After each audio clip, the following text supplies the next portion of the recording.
রাহমাতুল্লাহি ওয়া বারাকাতুহু। কেমন আছো শিক্ষার্থীবৃন্দ? আশা করি আল্লাহর রহমতে সকলে ভালো আছো। আজ বিবিএ সেকেন্ড ইয়ার এবং বিবিএস সেকেন্ড ইয়ার অর্থাৎ অনার্স সেকেন্ড ইয়ার এবং ডিগ্রি সেকেন্ড ইয়ার একটি সাবজেক্ট হচ্ছে ট্যাক্সেশন ইন বাংলাদেশ, যেটাকে বাংলাদেশের কর বিধি। আজকে বাংলাদেশের কর বিধি কিভাবে বেতন খাতায় নির্ণয় করতে হয় এটা আমি তোমাদের দেখাবো। চলো শিক্ষার্থীবৃন্দ, কথা না বাড়িয়ে অঙ্কটা সমাধানের মধ্যে চলে যাই। তো শিক্ষার্থীবৃন্দ, এখানে উদ্দীপক দেওয়া আছে মূল বেতন কত আছে 40,000 টাকা, এখানে মাসিক কথা বলা আছে। তারপর বাড়ি ভাড়া ভাতা মূল বেতনের 40%, বোনাস 2 মাসের মূল বেতন সমান, চিকিৎসা ভাতা প্রতি মাসে 1500 টাকা মানে 1500 টাকা, অনুমোদিত ভবিষ্যৎ তহবিল মূল বেতন সমান 20%। আবার বলছে বেতন খাতায় নির্ণয় করো। তো শিক্ষার্থীবৃন্দ, চলো বেতন খাতায় নির্ণয় করি। তো বেতন খাতায় নির্ণয় আগে ধারা মনে রাখতে হবে। ওই ধারাটা লিখবা বেতন খাতে আয়, বেতন খাতে আয়।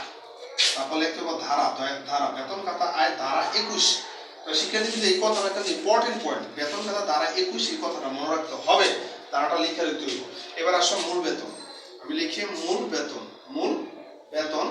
তো মূল বেতন আছে কত শিক্ষার্থীবৃন্দ? এখানে 40,000 টাকা আমি লিখলাম। 40,000 পরে এখানে যেহেতু বাংলায় মাস কথা আছে, মাস কথা থাকলে 12, আমরা জানি 1 বছর 12 মাস। তো 40,000 12 দিয়ে গুণ করে হচ্ছে 4,80,000 টাকা।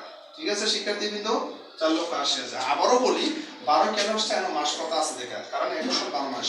তারপর শিক্ষার্থীবৃন্দ, বাড়ি ভাড়া ভাতা মূল বেতনের 40%, বাড়ি ভাড়া ভাতা মূল বেতনের 40%। এটা কি 1 নম্বর গেল। এবার 2 নম্বরে চলে এসো, বাড়ি ভাড়া ভাতা। বাড়ি ভাড়া ভাতা, হ্যাঁ। তা বাড়ি ভাড়া ভাতা মূল বেতন কত পার্সেন্ট? 40%। তা মূল বেতন করা 4,80,000, আমরা এটা 4,80,000 লিখলাম।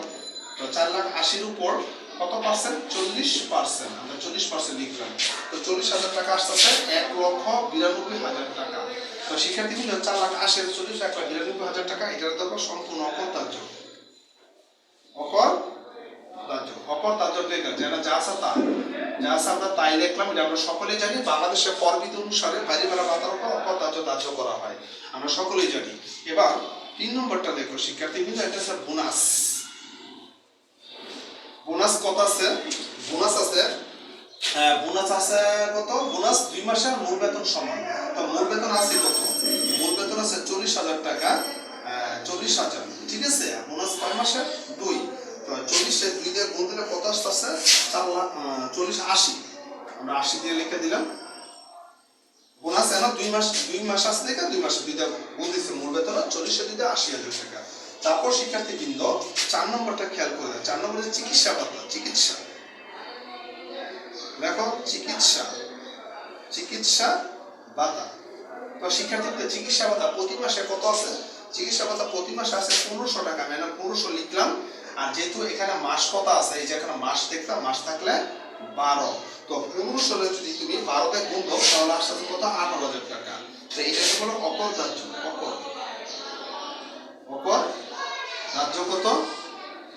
18,000 টাকা। বাস, অকর্তার্য লিখে দিলাম। তারপর শিক্ষার্থীবৃন্দ, 5 নম্বরটা হচ্ছে অনুমোদিত ভবিষ্যৎ তহবিল মূল বেতনের সমান 20%। অনুমোদিত ভবিষ্যৎ তহবিল, এটা লিখে দিলাম ভবিষ্যৎ তহবিল। তো শিক্ষার্থীবৃন্দ, ভবিষ্যৎ তহবিল মূল বেতন হচ্ছে 4,80,000 টাকা, হ্যাঁ। 4,80,000 টাকার উপর কত? 20%। 4,80,000 টাকার উপর 20% হলো আসবে কত? 96,000 টাকা। আমি এখানে লিখলাম 96,000। 96 না 92, সরি, 4,80,000 20% হলে 96,000 টাকা আসবে। 96, এটা অকর্তার্য। এটা বাংলাদেশের কর বিধি অনুসারে অকর্তার্য। ওই 96। ঠিক আছে শিক্ষার্থীবৃন্দ, তো অকর্তার্য হলে টাকাটা লেখার ব্লাইন্ড থাকে। তো লাস্ট মুভমেন্টে কি হবে? 4,80,000। অঙ্কটা কিন্তু আমরা শেষ হয়ে গিয়েছে, আর কোনো এন্ট্রি নাই। লাস্ট মুভমেন্ট হবে 4,40,000 আর 80,000 যোগ করলে হবে 5,60,000 টাকা। 5,60,000 টাকা। এটা হচ্ছে, এটা কিন্তু বেতন খাতে আয়, বেতন খাতে আয়। তো দ্যাট মিন্স অঙ্কটা হয়ে গিয়েছে। তো যারা বিবিএ এবং বিবিএস সেকেন্ড ইয়ার মানে অনার্স সেকেন্ড ইয়ার এবং বিবিএস মানে ডিগ্রি সেকেন্ড ইয়ারে আছো, তোমরা এই অঙ্কটা দেখতে পারো শিক্ষার্থীদের। আশা করি তোমাদের একটা উপকার আসবে। অঙ্কটা দেখতেছো কিভাবে হোয়াইট করছি, এটা মাসে নিয়মিত প্র্যাকটিস করো। তো শিক্ষার্থীবৃন্দ, আজকে পড়তে থাকবে মাউসর।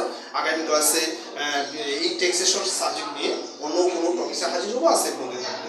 আসসালামু আলাইকুম ওয়া রাহমাতুল্লাহি ওয়া বারাকাতুহু।